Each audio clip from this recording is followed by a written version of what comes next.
out here in Weedsport on a Monday night at the Northeast Dirt Modified Museum and Hall of Fame. And yes, I did get it right this time. The guy sitting in front of me, you know pretty well if you've been around the area, especially if you've done some things with antique stock cars and things like that. Rich Applebee is one of the good folks who works here and donates a lot of his time to make sure that this museum stays as great as it is. And before we get going, there is a lot of new stuff in here too, by the way. So if you haven't been, make sure to get here. January 6th is going to be a day you're going to want to come. It's a Saturday. Joe Marotta will be emceeing a discussion with Tim Fuller, Billy Decker, Gary Tomkins, and Kenny Tremont. Man, first of all, how we doing, Rich? We're doing great, Doug, and thank you for coming back. I'm glad to be here. It's been a while since I've been back here. Talk about four racers who have been there and done that, huh? Yes, absolutely. Some of the best drivers here is around. Yeah. And one of the drivers, actually, let me see, two have cars or just three? I see Kenny, I see Tim. And Billy's not here and Gary's not here. Well, no. Gary's still racing. Billy's still racing. Yes. So, yeah. And Kenny, we wish you were still racing. But so how did this all come about, and how did you end up getting a hold of these four guys? Because, I mean, like I said, you can't ask for four bigger names. Yeah. Well, we were talking to Corey Reed one day, and we had a meeting here and talking about it. And we needed something to do through the winter to stop the boredom.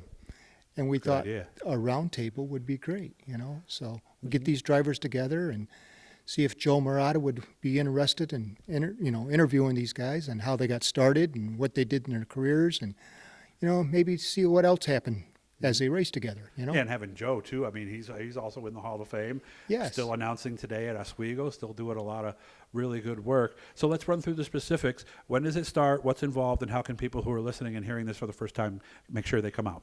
Well, come January 6th, 3 o'clock, we're going to open the museum up. Let people go through and see what's here, and if they're interested and stuff like that, maybe they want to volunteer, help us out. And if these guys get together here, maybe we can bring some more people in, just to see what's here. A lot of people get in here and don't realize how many cars are involved in here, and there's just so much interesting stuff that need to be done. Okay. And also, $25 is how you do it. One of the people you can get a hold of course, is Pam Forney, 315-604-7121. Call her, text her, whatever.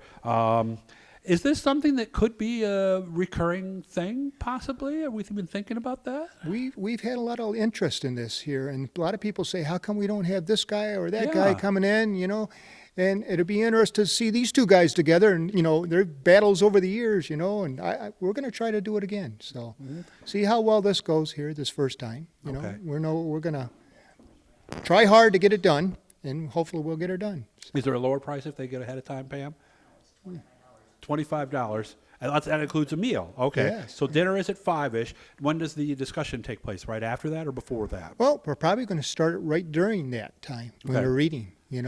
And so hopefully, keeps people interested, keep people here, and, hopefully they stay to the end, Okay. So. Buffet style, I would imagine? Yes. Okay. Yeah. Is there a cap? I mean, is there going to be a point where you might have to turn people we away? plan on about 100 people, and, we're about halfway through the tickets right now. And hopefully, right after Christmas, we can push it a little harder. Okay. I know the holidays and stuff like that right now is going on, so. Okay. Hopefully we can push it a little harder right after Christmas here. And if somebody were to find you guys on Facebook and maybe message you there, you could work it out where they could get the tickets. Pam says yes. So go to Northeast Dirt Modified Museum and Hall of Fame. And yes, I did get it right this time. Yeah. They changed the name a couple times over the years, so I'm still confused. And we did a little thing with Rich where we had a little fun with you at the car show, and had to say your name, who we're with in the hometown, and I think it was it second take or third take? I think it was second take. Yeah, we got it on the third, I think. On the third, okay. But you go by and say take 7, so we have to. Yeah, I'm going to put that on Facebook. I'm not going to put it on YouTube, but I'll put it on Facebook here in the next few days, and you can and see what it's like. And also, we got another friend of ours who needed a few more takes than that, and we have to put a language warning on that one right there. So again, it's taking place Saturday, January 6th. They'll open at 3 o'clock, and get here at 3 o'clock, guys. Seriously, I came in, and I think I was here maybe 6 months ago, something like that. Yeah. And there's a lot of new stuff in here, and a lot of stuff is moved around. And boy, the walls just keep getting more full with people getting inducted into this place. Absolutely, yep. Had 3 more last summer, and then hopefully we'll get 3 more this summer, So if everything goes well and things like that, we're going to have another open house in March. March 30th is what our plan is. We had probably 300 to 400 people in here, in and out. People that lived right in the village never knew this existed. Wow. They And they're come only down in. the street. Yes, right in the town, you know. And once they got in here, we made them walk through the whole museum to get their chicken dinner we had. I like So- that. So it was interesting to see the smiles on the faces and stuff like that. And people say, I didn't realize my father's car's pictures in here, you know, and stuff like that. So it makes a difference if you walk around and look at things.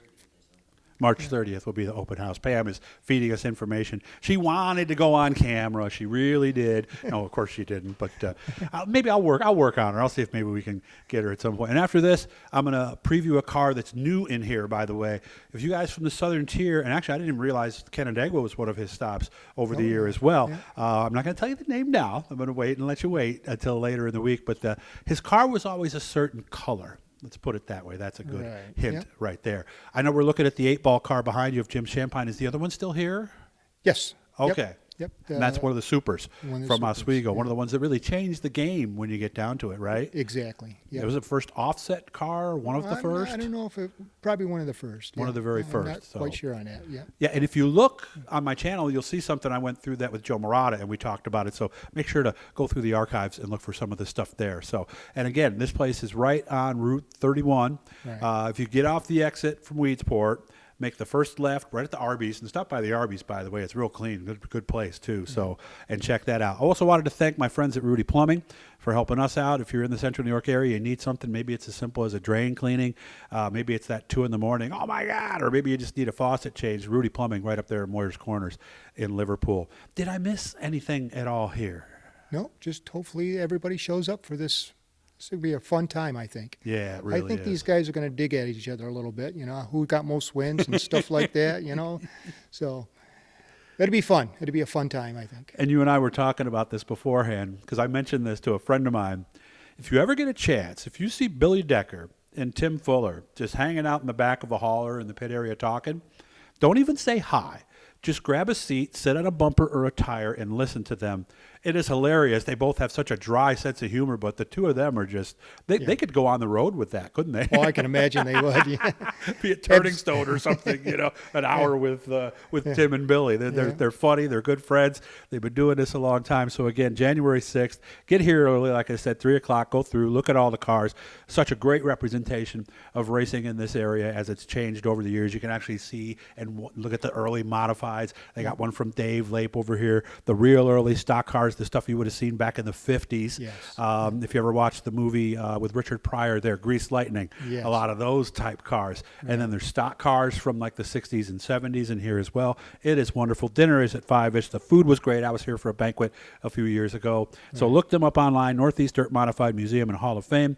Rich Applebee, Pam, and of course, our good friend Jack Spino will probably be here that night absolutely. too. Yep. I really appreciate you making time for me. He came out here for me on Monday. We ran this Monday night. So thanks a lot, Rich, and I appreciate everything you all do to keep this history alive. Thank you, Doug. Thanks for coming again. Yep. Make sure to subscribe, turn on the likes, leave a comment. Let me know that you guys like this. And again, come back later in the week. We're going to show you one of the cool cars that is here that I know you're going to like. Thanks, Doug.